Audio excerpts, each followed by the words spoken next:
I'm going to ask you, where is the perfect fit with Westbrook, Braun, and AD? Like, how do you imagine that? Because it's easy to imagine KD, Harden, and Kyrie.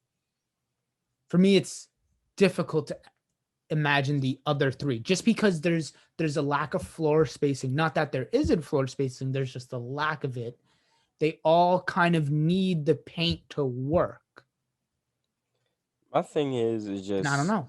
what would Russ be like when the ball isn't in his hands? That's the That's interesting thing important. I want Yeah. to see. Is just is he gonna be cutting in more, or what is he gonna do?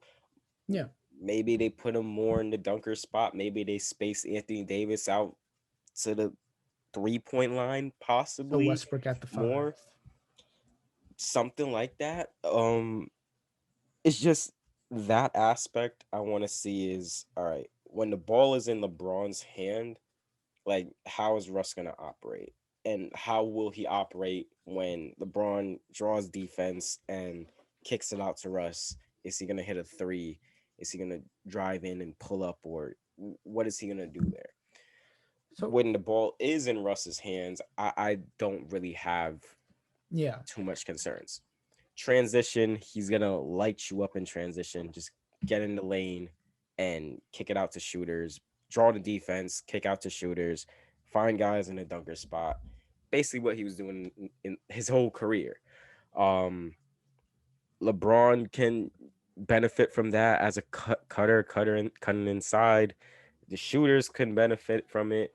Everyone benefits from Russ just going hard at the rim, and he's explosive enough to get inside the lane. So So there's not much like concern there. It's mostly when the ball isn't in his hands. That's where I kind of want to see more of, like, because I know they want to post up.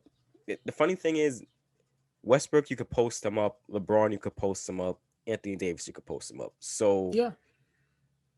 what's gonna happen there? Like, if you post up those guys, where is Westbrook going to be? Because if Westbrook is near like the post, then they're obviously going to double team no matter what and just have Westbrook shoot. So I think no, interesting.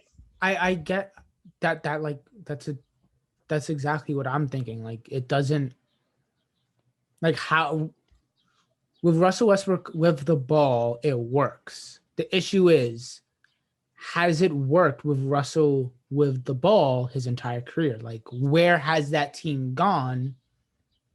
And it's not incredibly far. So that's where the issue comes in, because now in the playoffs, you're going to need to play a different brand of basketball to win. And I'm similarly comparing it to when Ben Simmons and Jimmy Butler were on the Sixers together. Ben Simmons ran the show the whole season, got to the playoffs, and then Jimmy Butler was the closer and did his job after halftime.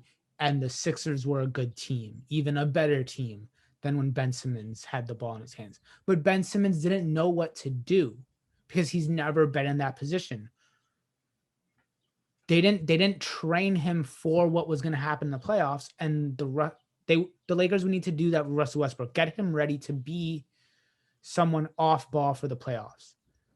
On top of that, Frank Vogel is a great defensive coach. I don't think he has many people praising him for his offensive mind. So, how is he going to make it creative? Because with the Nets, you have Steve Nash, Mike D'Antoni was there, and they figured out an amazing offense to run. Do the Lakers have that? To figure out the best possible offense to run? I think that's another question that needs to eventually be answered in the regular season.